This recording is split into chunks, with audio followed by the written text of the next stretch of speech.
My son kicked me out when he found out I lost my job, but he had no idea I had a secret fortune.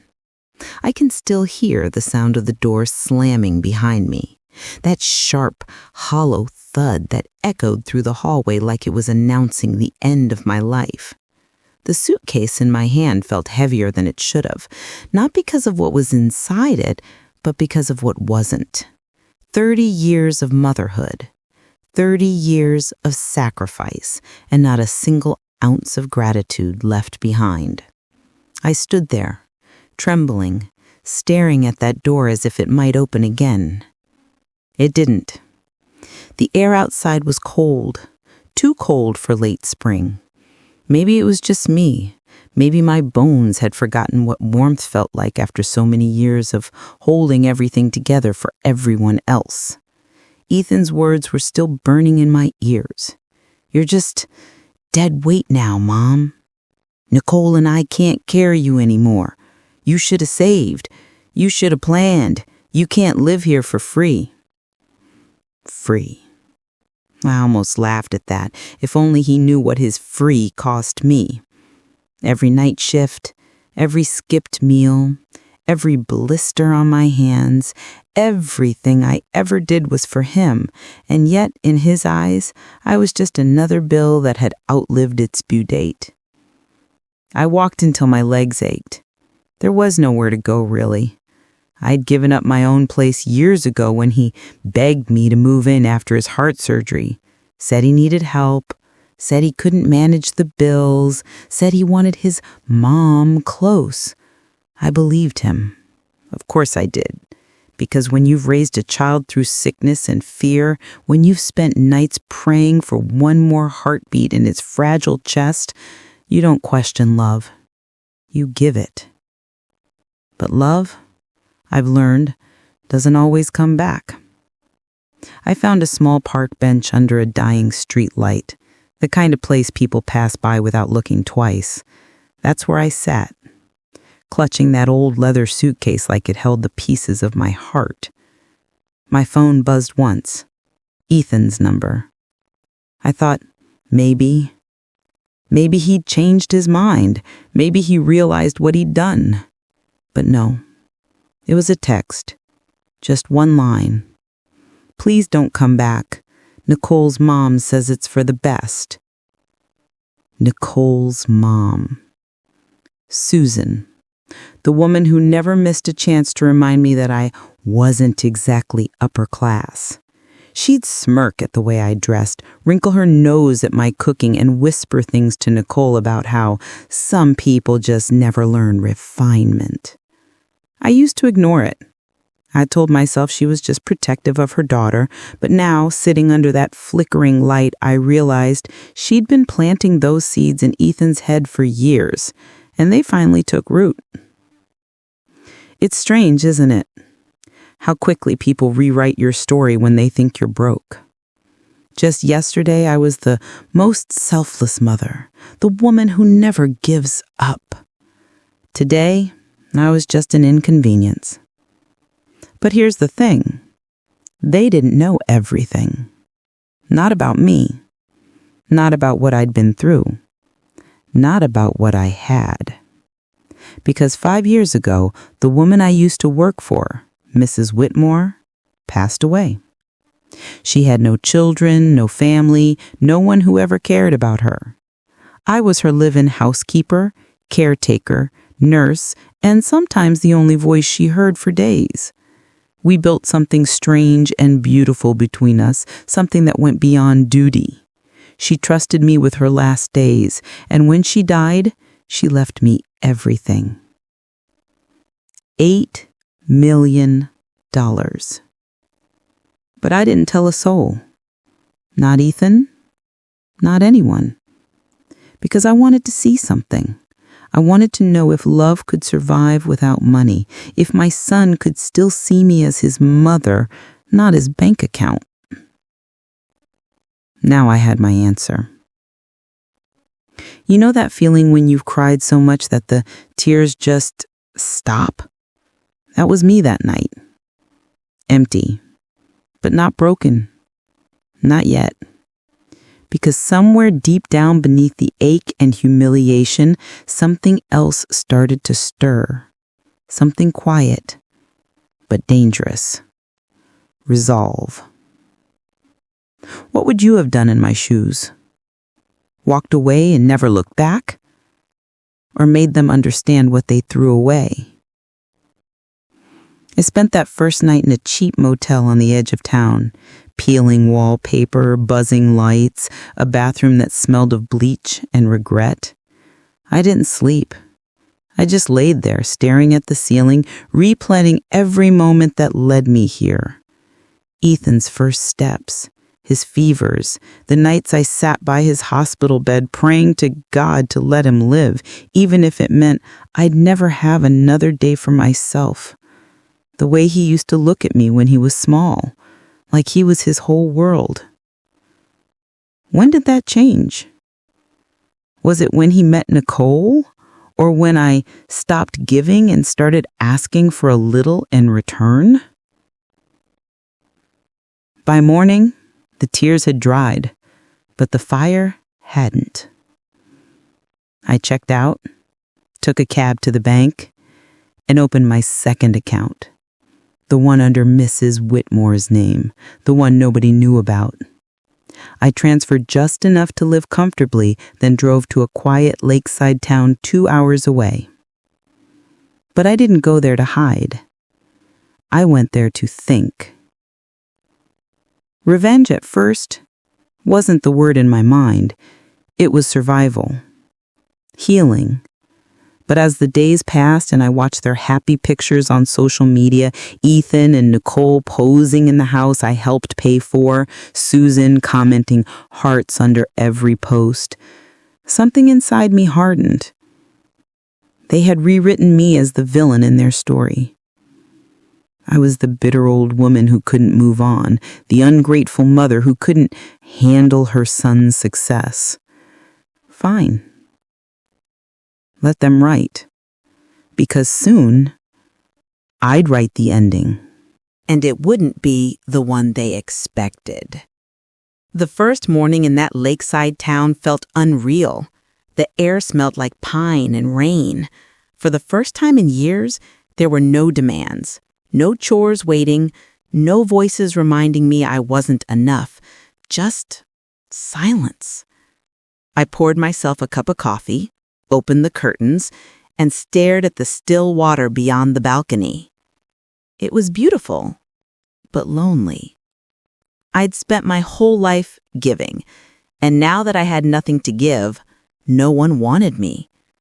That thought haunted me at first, but over time it started to lose its sting.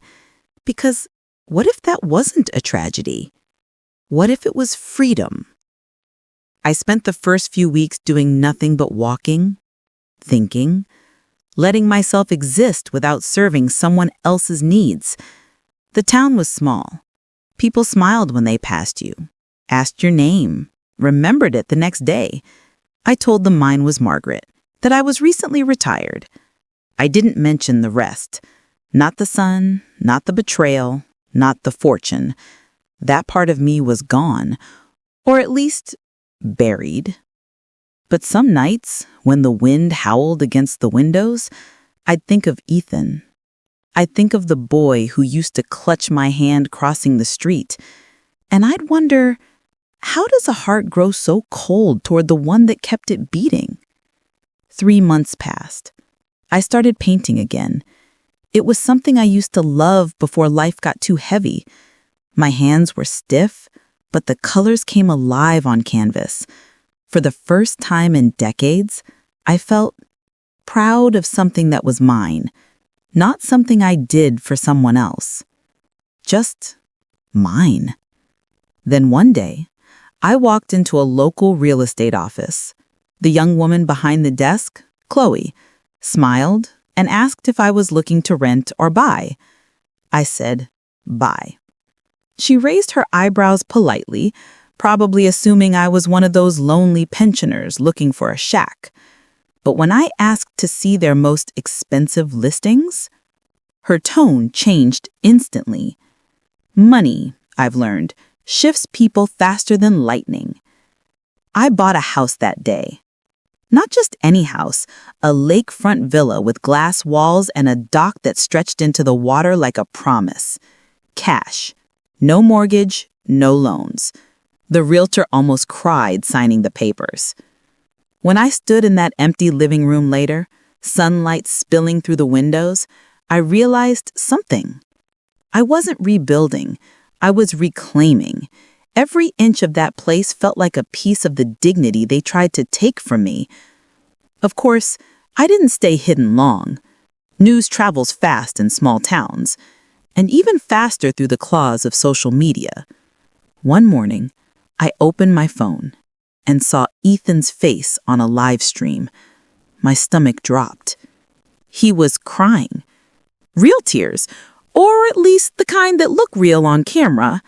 His caption read, "Abandoned by my mother after she lost everything." Thousands were watching. Thousands believed him. Nicole sat next to him, her face solemn, as he spoke about how I'd refused to contribute, how I'd become bitter and abusive, how I'd vanished, leaving him to clean up my mess. I stared at the screen, shaking, not from sadness, but fury. The kind of fury that's cold, quiet, sharp. You know that kind? The one that doesn't make you scream, it makes you plan. That was the moment my revenge stopped being a thought and became a decision. Still, I didn't rush. I knew my son. He was impulsive, arrogant, and completely dependent on attention. He'd burn his own house down for sympathy. So I let him talk, let him build his little online narrative, let people pity him, because when I spoke, I wanted proof to be my weapon. In the meantime, I focused on becoming someone he wouldn't recognize. I started dressing differently, modern, elegant. I joined a local charity board and began investing quietly through a firm under Mrs. Whitmore's old trust. I didn't just sit on my wealth. I grew it. And every time I signed another successful deal, I'd think, if only you knew, Ethan. If only you knew who you threw away. But fate, it seems, likes to hand you opportunities wrapped in coincidence. One afternoon, while visiting a luxury real estate showroom in the city, I ran into Chloe again, the young realtor who sold me my villa. She was hosting an event full of sleek people in suits and diamond necklaces, and among them was Susan, Nicole's mother. She didn't see me at first, but when she did, I could tell she recognized me instantly. Her lips tightened, her eyes flickered, scanning my outfit, my jewelry, my posture, like her brain couldn't compute how I could possibly belong there. "Margaret," she said, stepping closer with that same sugary venom she always had. "My, it's been a while. How are things?" I smiled. "Better than ever." She blinked. "Oh, I heard you had some troubles. I hope everything's all right." I wanted to laugh at how easily people pretend concern when what they really want is gossip, but I kept my voice calm. "Everything's perfect, actually. I just finalized another property today. You?" Her jaw twitched. She glanced around, lowering her voice.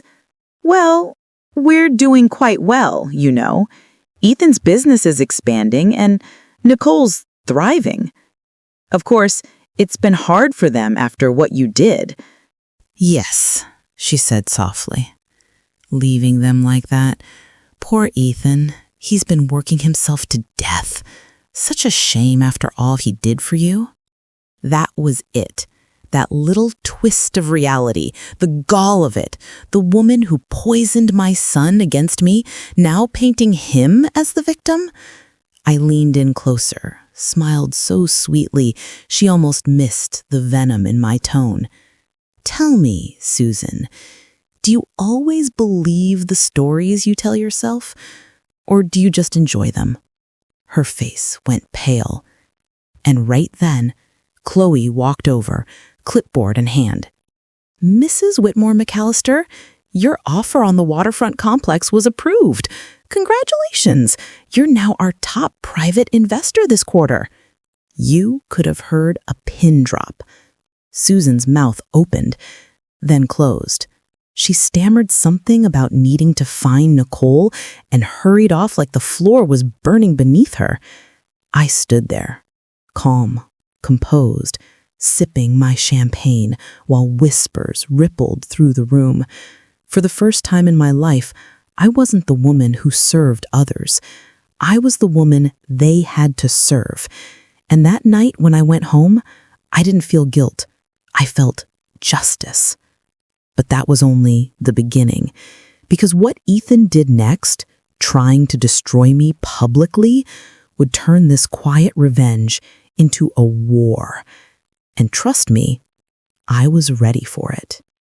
A few weeks after that encounter with Susan, I woke up to dozens of missed calls, some from unknown numbers, others from people I hadn't heard from in years. I didn't understand what was happening until I opened social media. And there it was. Ethan. Again. My son. His face filled the screen, his tone heartbreakingly calm, his eyes wet.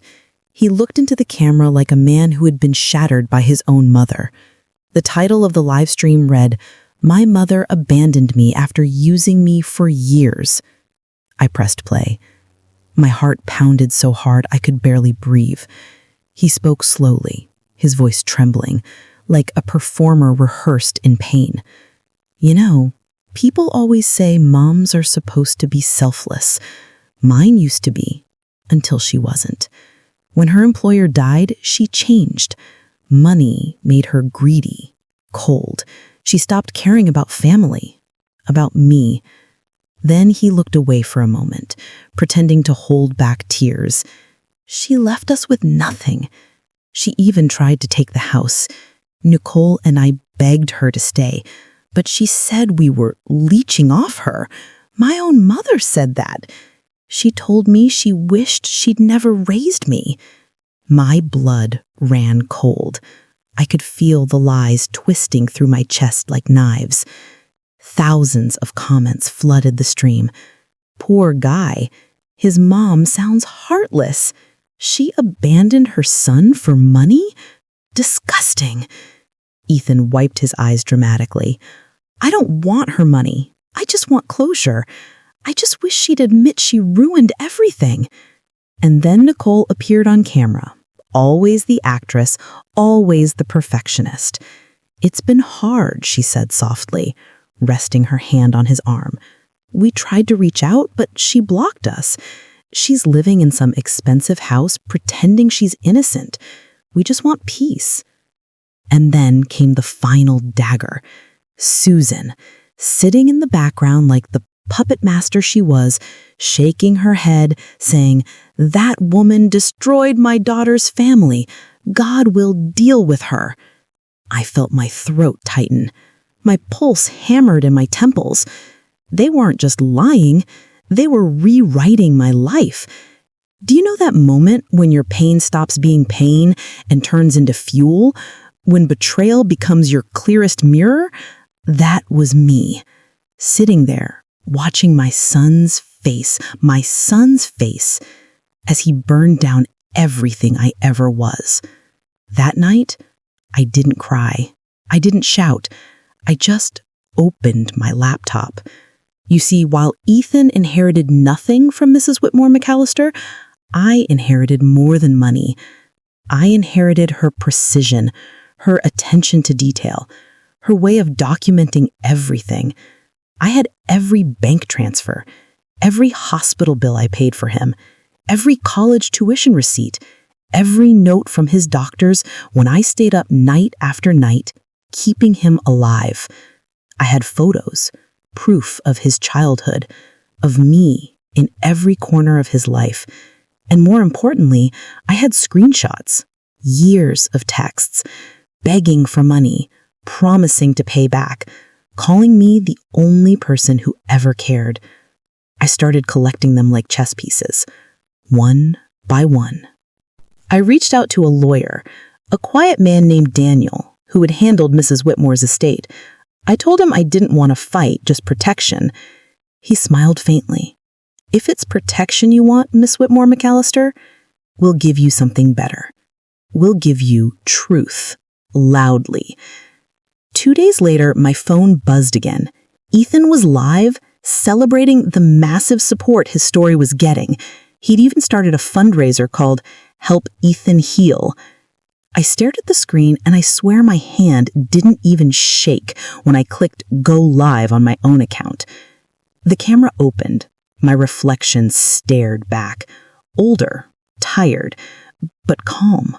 I took a deep breath. You know, I never thought I'd have to defend myself against my own child. But here we are. Within seconds, people began joining. Hundreds, then thousands, then tens of thousands. I continued. My son says I abandoned him, that I left him with nothing. But he forgot one thing. The internet remembers. I reached for a stack of papers beside me.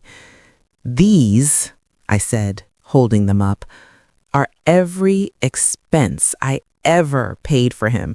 Every medical bill, every tuition, every rent payment, every emergency loan.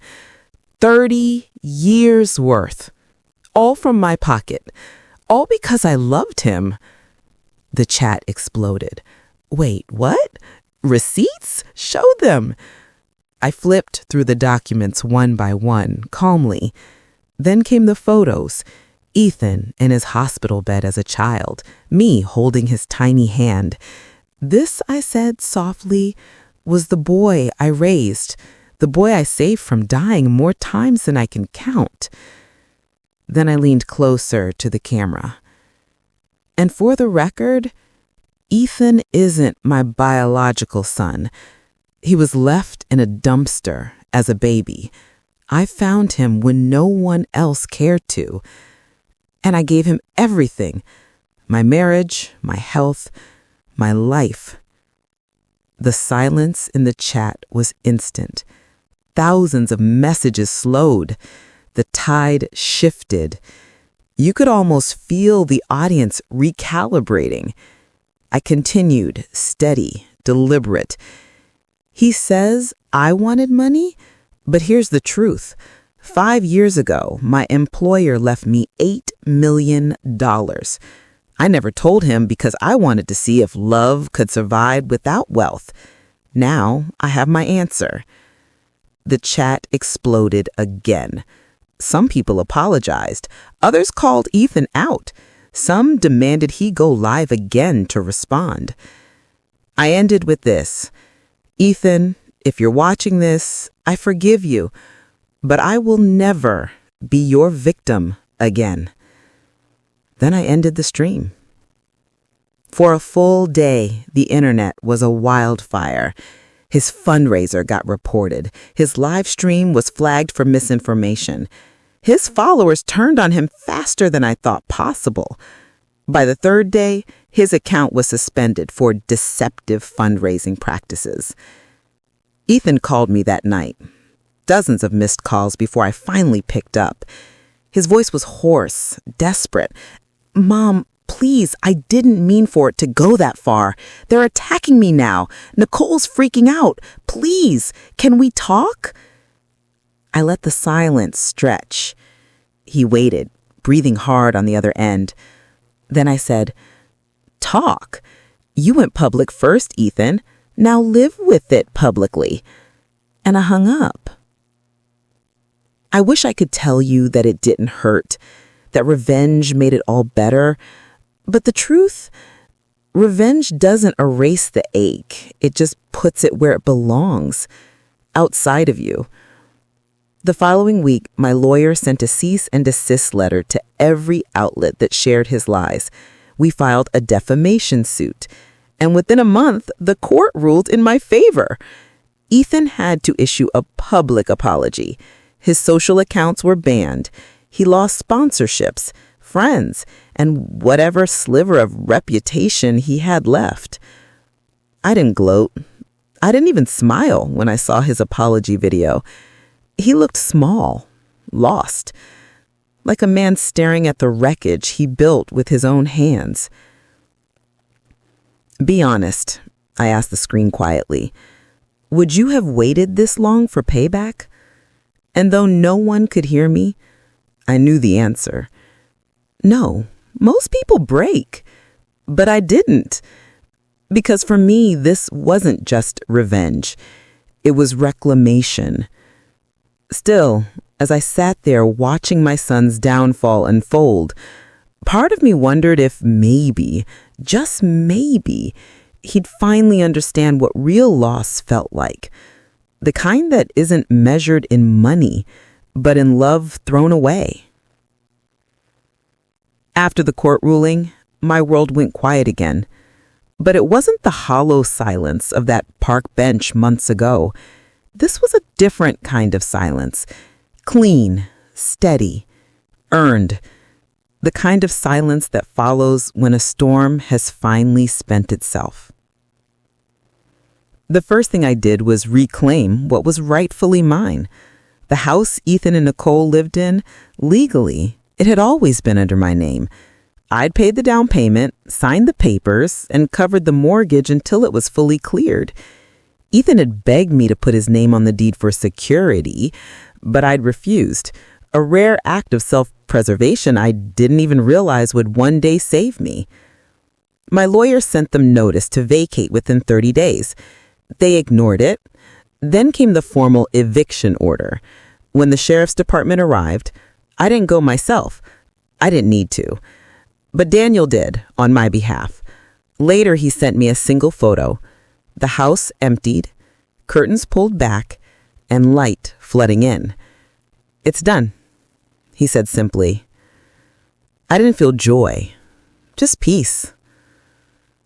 I sold the property soon after, along with another I had purchased years ago under Mrs. Whitmore's trust. The real estate market was hot, and within weeks I had doubled my investment. Suddenly, my accounts were overflowing with numbers that used to belong to only other people's dreams. But this time, I wasn't giving a cent away. Instead, I invested in something no one could steal, myself. I joined a local art collective. I spent mornings painting by the lake, afternoons volunteering at the animal shelter, evenings sipping tea with people who didn't know me as Ethan's mother, but as Margaret, the painter who loves jazz.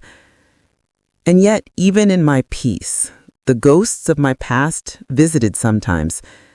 One afternoon, while sorting through old boxes, I found a faded hospital bracelet, Ethan's name scrawled across it. He'd been so small then, so fragile, his heartbeat a whisper. I sat on the floor for a long time, holding that tiny band between my fingers. Did I do the right thing? I whispered to no one. The lake outside shimmered, reflecting sunlight like broken glass. I thought about forgiveness, what it really means. People think it's a gift for others, but it's not. It's the final act of setting yourself free. A week later, I got a letter in the mail, handwritten, no return address, but I knew that handwriting. It was from Ethan. "Mom," it began, shaky and uneven. "I don't know where to start. I know I can't undo what I did. I was angry, scared, ashamed. I thought pushing you away would make me feel like a man, but it just made me feel hollow. Nicole left. Susan's sick. I don't have anyone left.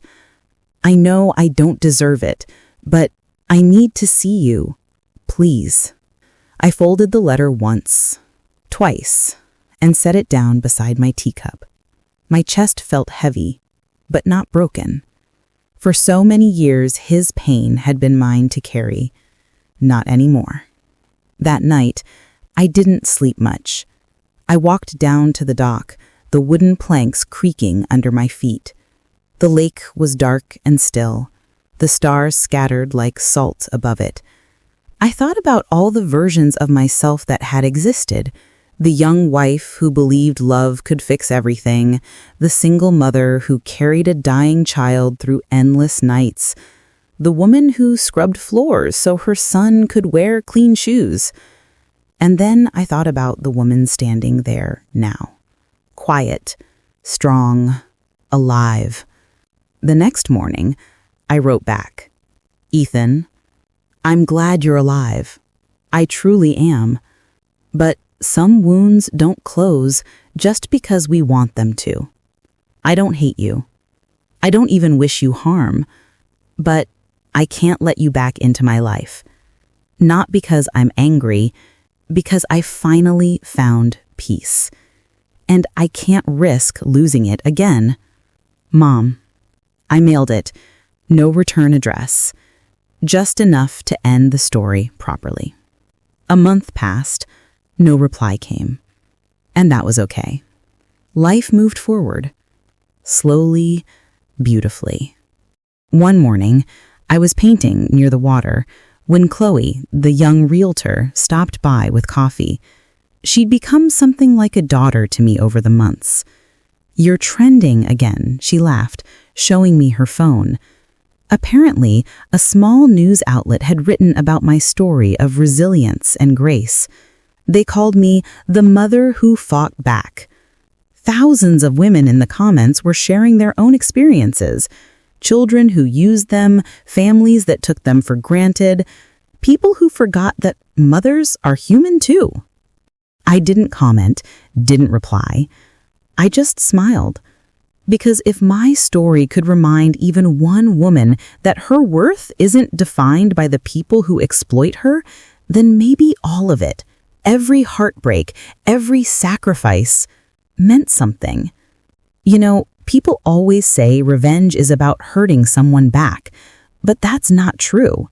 Real revenge is walking away with your head high, your heart light, and your dignity intact, while they drown in the consequences of their own cruelty. As I sat there, painting the sunrise, I thought of Ethan again, but this time, not with bitterness, just acceptance. He had his choices. I had mine. And for the first time in 30 years, I chose me. The waves lapped softly against the dock, carrying the reflection of the sun across the water. I dipped my brush into gold and swept it across the canvas, tracing the light that had finally found me again. "What would you have done in my shoes?" I whispered, smiling faintly.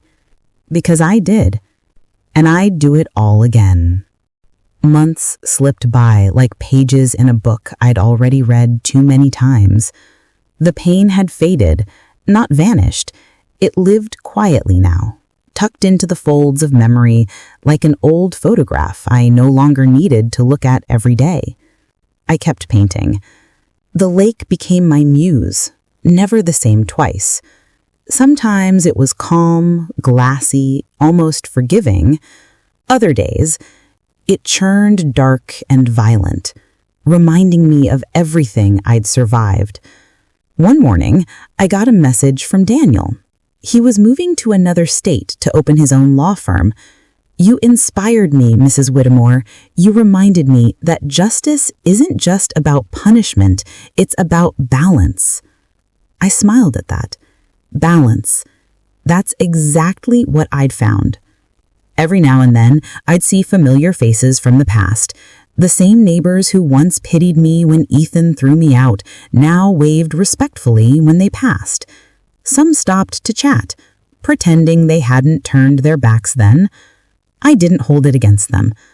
People fear struggle because it reminds them of their own fragility.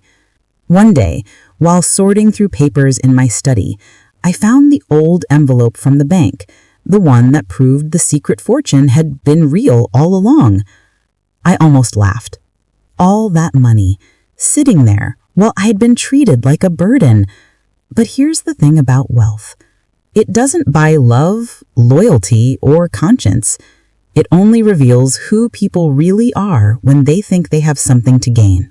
So instead of hoarding it, I decided to build something out of it. I started the Whitmore Foundation for Women, a small program that offered training, housing, and legal aid to mothers abandoned by their children or families. Women like me. Women who had been told they were too old, too poor, too weak to start over. Within 6 months, we'd helped dozens of them. Watching those women smile, truly smile, filled me in a way no revenge ever could. That was the moment I realized my story wasn't about loss. It was about rebirth.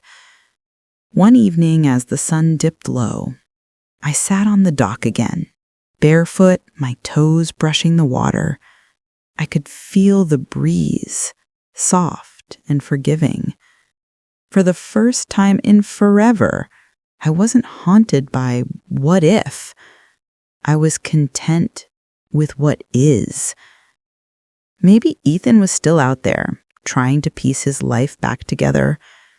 Maybe one day he'd understand that I hadn't destroyed him. I had only stopped saving him. Because saving people who refuse to grow isn't love, it's self-destruction. The world had labeled me a mother first, a woman second. But now, I was just Margaret, not somebody's anything. A survivor, a creator, a woman who turned her breaking point into her beginning. I leaned back on the dock, eyes closed, listening to the rhythm of the lake. "You did good," I whispered to myself. The words weren't dramatic or rehearsed. They were quiet, honest, the kind of words that don't need to be spoken twice. And for the first time since the night I'd lost my job, since the day my own son slammed the door in my face, I felt free. Not just from him, but from the weight of needing anyone to see my worth. The wind picked up slightly, rippling the surface of the water. My reflection shifted, a little older, a little softer, but peaceful. Maybe that's what revenge truly is in the end.